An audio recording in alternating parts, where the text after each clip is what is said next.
계속해서 수업을 진행하도록 하겠습니다. 자유현상 그 마인드맵에 대해서 계속 설명을 하고 있었는데요. 중심 이미지 얘기를 했죠. 중심 이미지 이 부분 얘기했던 거예요.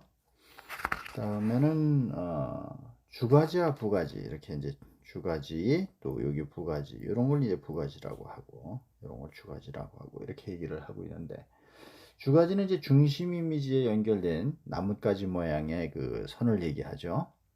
그리고 중심 이미지에 가까울수록 굵고 밖으로 뻗어나갈수록 이제 그 잔가지 얇게 그리는 것이 이제 가시화에 좋다.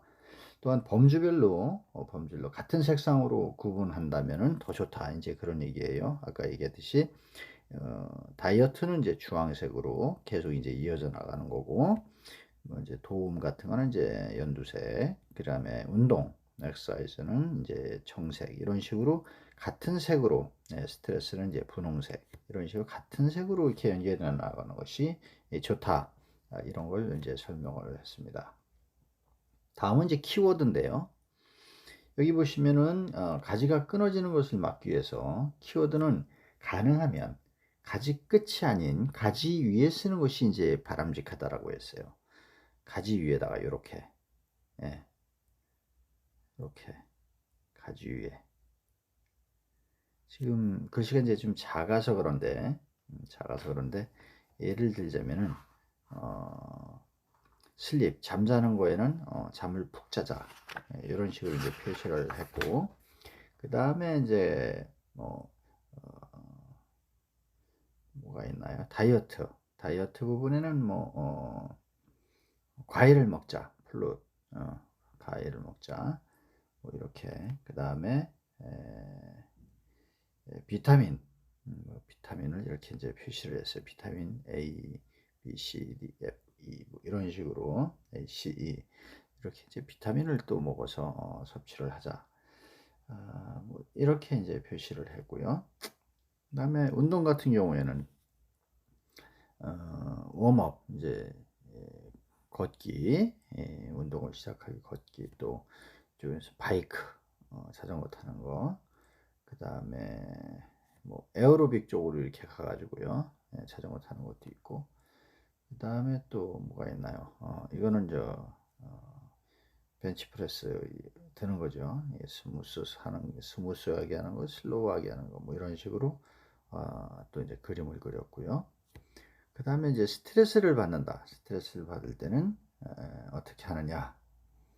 이제 뭐 효과적으로, 이펙트적으로는 뭐 운다. 또 화장실 가서 뭐 설사 같은 걸 한다. 뭐 그런 것도 있네요. 또 여기도 이제 뭐 엑서사이즈로 이제 운동을 한다. 달리기 같은 거, 운동 같은 거를 한다. 그 다음에 또 릴렉션을 시키기 위해서 뭐 요가를 한다든가, 뭐 이거 무슨 딥브레팅,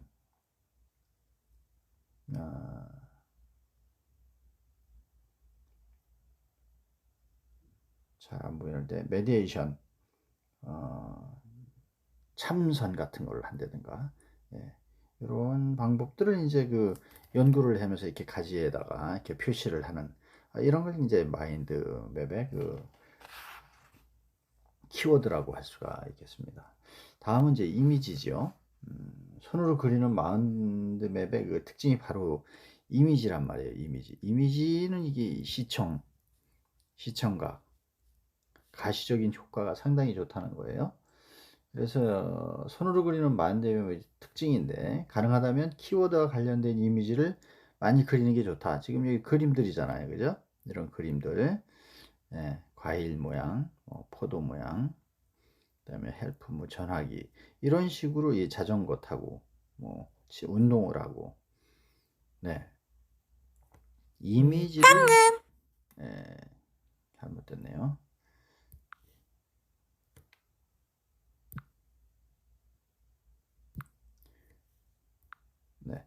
이렇게 해서 이미지를 이제 그리는 것을 이제 볼 수가 있습니다.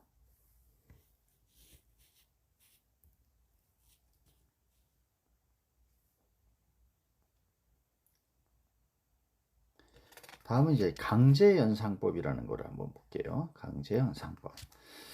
강제연상법은 각종 힌트에서 강제적으로 연결지어서 발생하는 그런 방법인데요. 예를 들면은 외부 고객 만족이다 이랬을 때 이런 주제에 대해서 아이디어를 내라고 하면 막연할 수가 있겠죠. 그렇지만 홈페이지, 예를 들어서 홈페이지, 그 다음에 전화응대, 전화응대, 그 다음에 매장을 청결하게 하자, 또 고객 관리를 하자, 뭐 이런 힌트를 줘서 강제적으로 힌트를 줘서 생각하는 방향을 정해주면 좀 더 수월하게 아이디어를 얻을 수 있을 것이다, 이런 얘기예요. 힌트를 주는 거죠. 홈페이지에다가 외부 고객 만족을 하기 위해서는 어떻게 할 것이냐. 이게 지금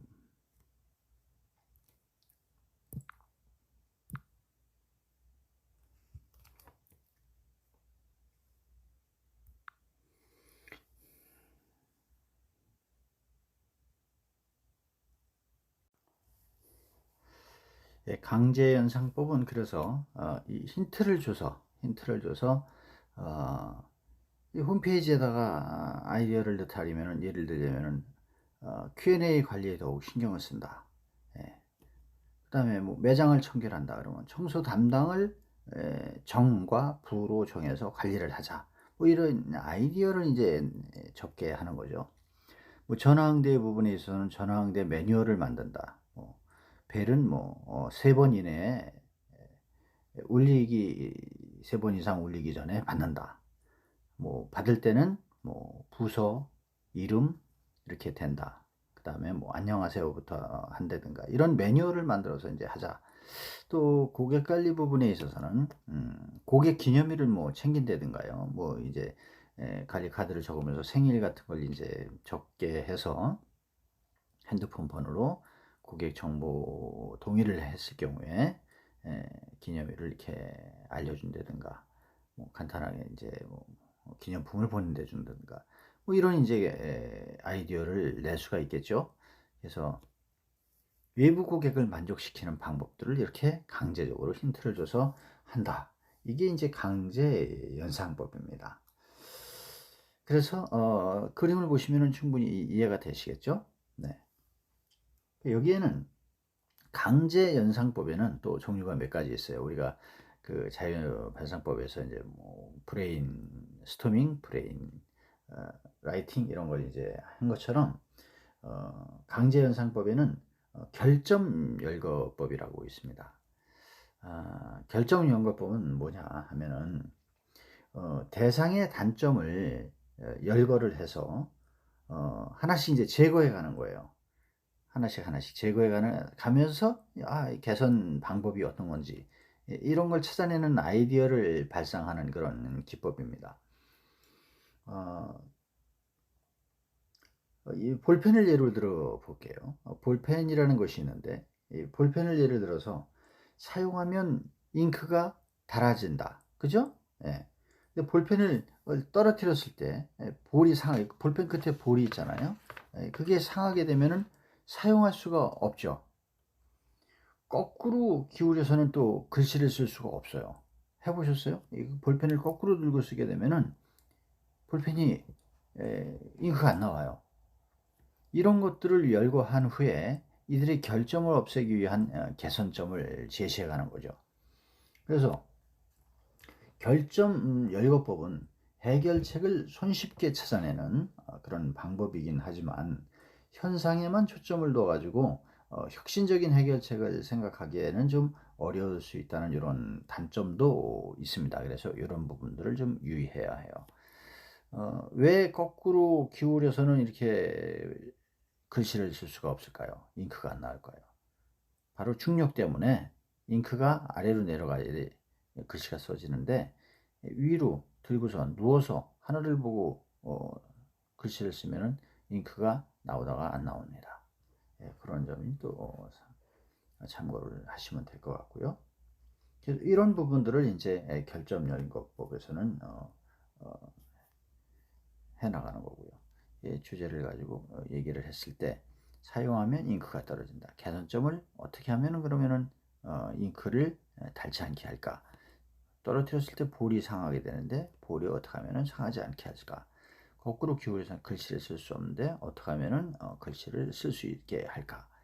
이런 방법들을 우리가 개선점을 열거해 나가는 그런 거라고 할 수 있겠습니다.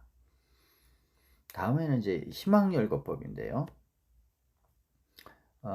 우리가 이제 아까 그 얘기했던 것처럼 그 결점열거법이 불편함을 개선하기 위한 소극적 방법이라고 이렇게 볼 수 있는데, 그렇다면은 희망열거법은 이런 거예요.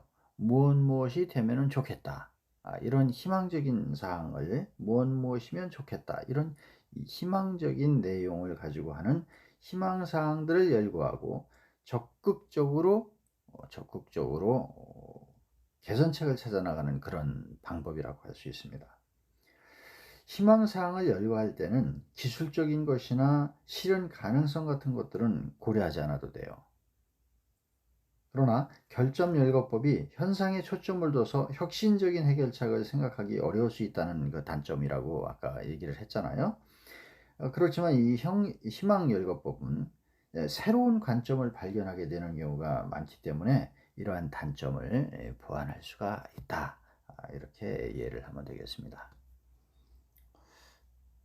그리고 그런 걸 이제 또 이렇게 표를 보게 되면은 예를 들자면은 두루마리 이제 화장지가 있잖아요. 이 두루마리 화장지의 희망적인 거를 한번 열거를 해보면 사용해도 닳지 않게 또 줄자처럼 당겼다 들어갈 수 있게 또 재미있는 기사나 만화가 찍혀있는 또 원하는 색깔로 변경이 가능한 필요시 메모지로 사용이 가능한 또 변기에 바로 버릴 수 있는 이 두루마기 화장지가 말이에요. 희망을 열거하는 거예요. 희망. 우리가 사용하는데 지금 이런 것들이 지금 어떻게 보면 단점이라고 할 수 있잖아요. 사용하면 닳죠. 그 다음에 줄자처럼 이렇게 늘렸다가 다시 들어가게 하면은 편리하겠죠. 또 사실 말도 안 되는 그런 엉뚱한 얘기들이잖아요. 재미있는 기사나 만화가 이렇게 찍혀있는 이런 거는 뭐 만들 수가 있겠죠. 또 원하는 색깔로 변경, 내가 뭐 원하는 색깔로 마음대로 바꿔 쓸 수가 쉽게 있겠어요? 그거 쉽지 않지만 이런 희망, 또 필요시 메모지로 휴지에다가 메모를 하게 되면 그 휴지가 너블너블 되는데 그 사용이 가능하겠어요? 메모지로? 이게 어렵잖아요. 그러나 조금 단단하면은 뭐 볼펜으로 써도 뭐 찢어지지 않을 수 있겠죠. 그러나 이런 것들을 변기에 바로 버릴 수 있는 그런 두 가지 다 이렇게 해결하기가 참 쉽지는 않을 거예요. 변기에 바로 버리는 요즘은 그 변기를 그냥 변기에다가 휴지를 거의 버리게 이렇게 지금 하고 있죠. 서울의 그 공공 화장실 같은 경우에는 휴지통이 없어요. 휴지통이 없고 이 휴지를 재활용하는 것도 힘들고 그래서 휴지통이 없어졌습니다. 그래서 바로 이제 그 물에 잘 풀리는 그런 휴지들을 사용하게끔 해서 공공 화장실들은 이제 이용을 하게 하는데 너무 많이 이렇게 돌돌 말아 가지고 변기에 버리게 되면 막힐 수가 있죠. 그러니까 이런 것들은 좀 어떻게 보면은 좀 양심적으로 적절하게 잘 이렇게 공공 화장실을 사용해서 우리나라 화장실이 얼마나 깨끗하고 좋습니까? 그런 걸 좀 잘 관리를 우리 스스로가 잘, 물론 청소하시는 분들이 해주시지만 잘 관리를 우리 스스로가 해주면은 더 자원이 낭비되지 않지 않을까 이런 생각을 또 해봅니다. 이렇듯 그 희망 열거법은 효율적인 희망 열거법을 사용하기 위해서 어떤 방법들이 있는데요. 그 방법이라는 거는 희망열거법이 그 제너럴 일렉트릭사에서 자회사가 있는데 그 핫포인트 사라는 데가 있어요. 여기서 신제품을 개발에 이용한 그런 적이 있는데요. 혁신적이고 획기적인 아이디어 도출에 적합하다는 그런 결론을 이제 냈죠. 획기적인.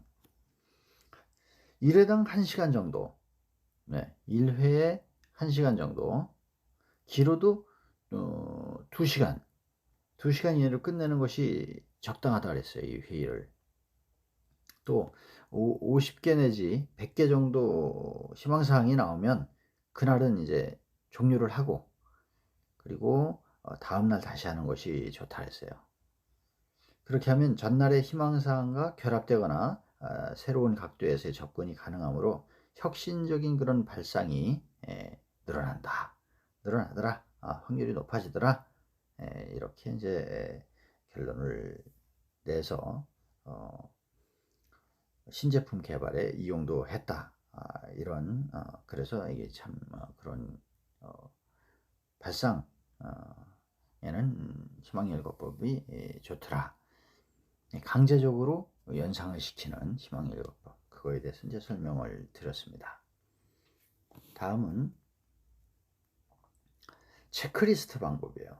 스캠퍼라고 하는데, 이 체크리스트 방법은 아이디어를 발산하기 위해서 단서를 제공해 주는 기법이에요. 미리 단서를 주고 아이디어를 생각하기 위해서. 그래서 이 기법은 말이에요, 생각하는 것을 꼼꼼하게 하기 위한 도구라고 할 수 있고요. 미처 생각 못한 것을 생각하게 하는 그런 방법이 되는 거예요. 이것도 강제연상법이지만 생각하지 못했던 것들을 생각하게 하는 그런 방법인데요. 즉 어떤 기준을 세워놓고 이에 따라서 생각해 보는 것이 곧 체크리스트 법입니다. 우리가 체크리스트 많이 사용하죠. 우리가 이 수업을 하기 전에도 체크리스트를 한번 살펴본 적이 있었죠. 이 체크리스트는 상당히 그 종류가 여러 가지가 있는데, 뭐 오즈본 체크리스트 활용하는 그런 사례도 84쪽에 보면 있습니다.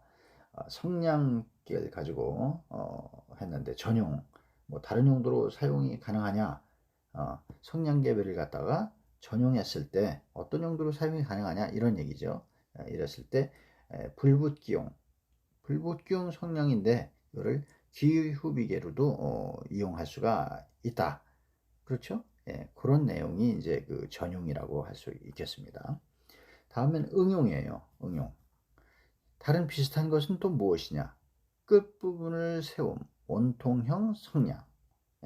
세워서 원통형 성냥으로 이렇게 만들어서 세워놓은 그런 것들을 보신 적 있죠?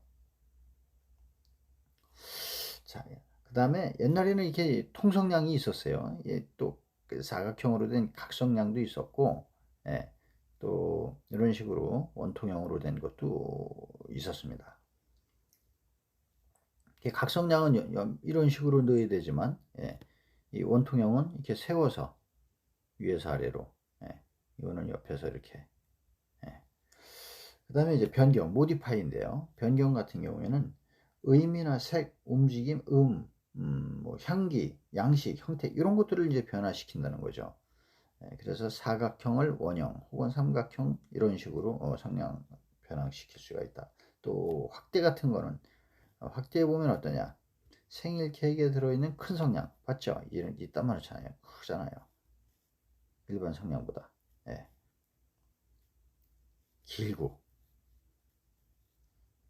또 축소. 또 작게 오면 어떠냐? 미니 성냥도 있어요. 종이 성냥도 있고, 요만한 거. 종이 성냥 같은 것도 있고요. 그 다음에 뭐 대체, 다른 것으로 대체하면 어떠냐? 나무에서 종이, 종이 나왔네요.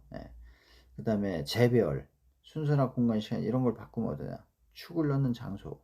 그 다음에 역전, 뒤집어 보면 어떠냐? 초호화 성냥으로 이렇게 만들어 보는 것도. 또 결합해 보면 어떠냐?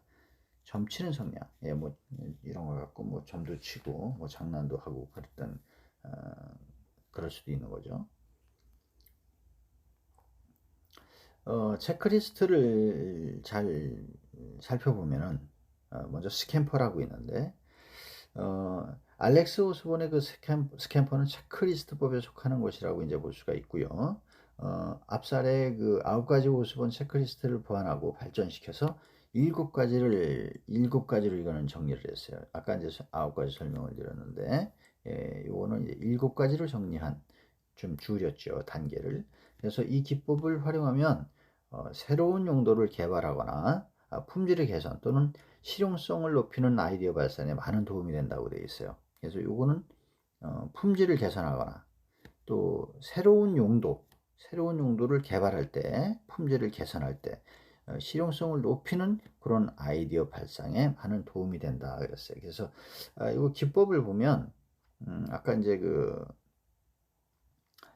S 대체하는 거, 또 C 조합하는 거, 또 A 적용하는 거, M 변경 modified 그죠? 그다음에 P 다른 용도로 쓰이는 거, 다른 용도로 뭐 쓸 수도 있겠죠, 그죠?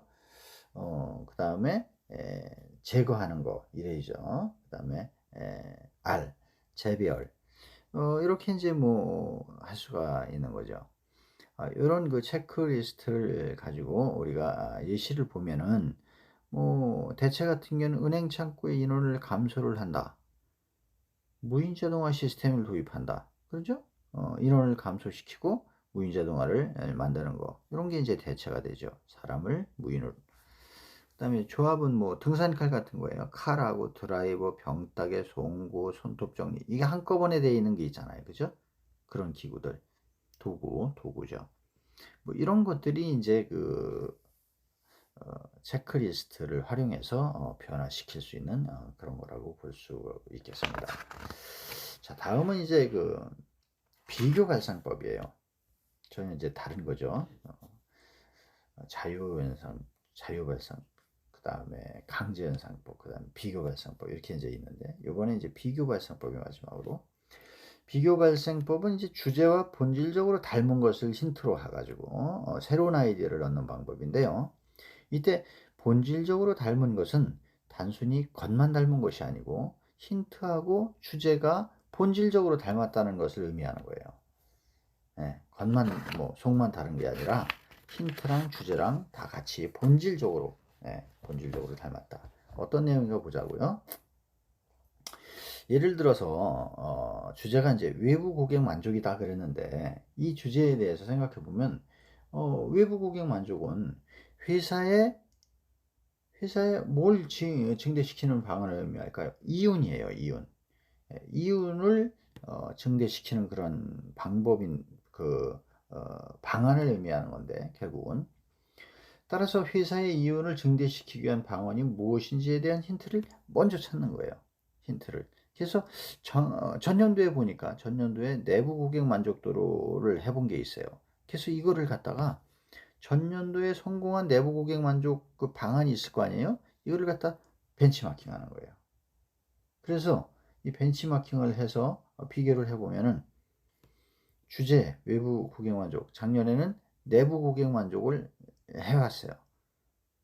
거기서 이런 어떤 방안들이 나왔는데 요거를 갖다가 벤치마킹해서 변형해서 외부 고객 만족. 결국은 이 지금 내부 고객, 외부 고객, 고객이나 이런 것들이 주제, 고객 만족에 대한 주제가 본질적으로 닮은 거예요. 그죠? 예. 요거는 외부냐 내부냐의 차이인 거지 고객 만족을 위해서는 어떻게 할 것인가에 대한 것이 같다는 거죠. 이제 첫 번째 한 방법을 보면은 여기는 지금 그 정리를 안 했는데 NM법이라고 있습니다. NM법. 네, 86페이지를 참고해 주시면 돼요. NM법은 창조적인 인간이 자연적으로 거쳐가는 숨겨진 사고의 그 프로세스를 시스템화해서 스텝화해서 그 순서에 따라서 이미지가 이제 발상해가는 그런 방법인데요. 나카야마 마사카즈라는 이 마사카즈가 고든의 그 스낵틱스와 파블로프의 그 조건반사 이론 또 뇌의 신호계 모델의 가설을 바탕으로 구현한 유비에 의한 발상법으로 NM은 나카야마 마사카즈라는 그 영문 머리 글자를 딴 거예요. 일본 사람 거. 이거 뭐 굳이 뭐 배우지 않아도 되는데 그래도 이런 방법이 있다는 것만 좀 알고 넘어갔으면 좋겠습니다. 그래서 NM법은 순서가 명확하고 매우 사용하기 쉽다고 되어 있는데 요 이제 가벼운 기획의 그 아이디어 발산에 효과적이라고 해요. 먼저 이제 방법을 보면 과제를 선정하고요. 과제를 선정하고 연상을 하는 첫 단계가 사고의 방향을 이제 제시하는 거예요. 뭐 예를 들자면 외부 고객 만족이다 그랬을 때 키워드를 결정하는 거죠. 네, 키워드를. 그래서 연상을 위한 첫 단계 사고의 방향은 뭐 외부 고객 만족을 위해서는 뭐 전화를 친절히 잘 받자. 이런 내용. 키워드와 관련해서 연상하는 것을 적어 나가는 거예요. 전화를 잘 받자. 그러면 전화에 대한 뭐 매뉴얼을 잘 만들자. 뭐 이런 것들을 자꾸 이제 적어 나가고 배경도 조사하고요. 그래서 이제 컨셉을 짜는 거죠. 배경에서 발견하는 그런 어떤 구조나 요소 등을 테마에 연결시켜서 해결을 위한 컨셉을 또 구해나가는 그런 방법. 그 다음에 이제 이 컨셉들을 갖다가 유효성 있게 이제 조립을 하는 거. 이런 과정을 거쳐서 한다. 이렇게 간단하게 좀 이해만 하고 가시면 되겠습니다. 네. 지금까지 이제 우리가 창의적인 사고를 위한 개발 방법에 대해서 지금 쭉 사고력에 대해서 수업을 했는데요. 창의적 사고를 개발하는 방법에 대한 것을 정리를 한번 더 해보면은 창의적 사고라는 건 발산적 사고가 요구되며 발산적 사고를 개발하기 위해서는 자유현상법, 강제현상법, 비교발생법 이렇게 세 가지가 있다. 그래서 자유현상법에는 어떤 것들, 강제현상법에 어떤 것들, 비교발생법에는 뭐가 있다는 것을 우리가 학습을 했습니다. 다음 자유현상법은 어떤 주제에 대해서 다른 생각을 계속해서 떠올리는 그런 작용을 통해서 어떤 주제에 생각나는 것을 계속해서 열거해 나가는 발산적 사고방법이라 그랬어요. 그래서 브레인스토밍, 브레인라이팅, 마인드맵 이런 것들이 자유현상법인데 이런 걸 이용해서 적재적소에 필요할 때 창의적 사고를 끄집어낼 수 있는 거다. 브레인스토밍을 할 때는 참여자들이 지켜야 할 그런 4대 원칙이 있는데 비판 금지를 하고 자유분방하게 하고 질보다는 양을 많이 하고 결합이나 개선을 잘 시킨다.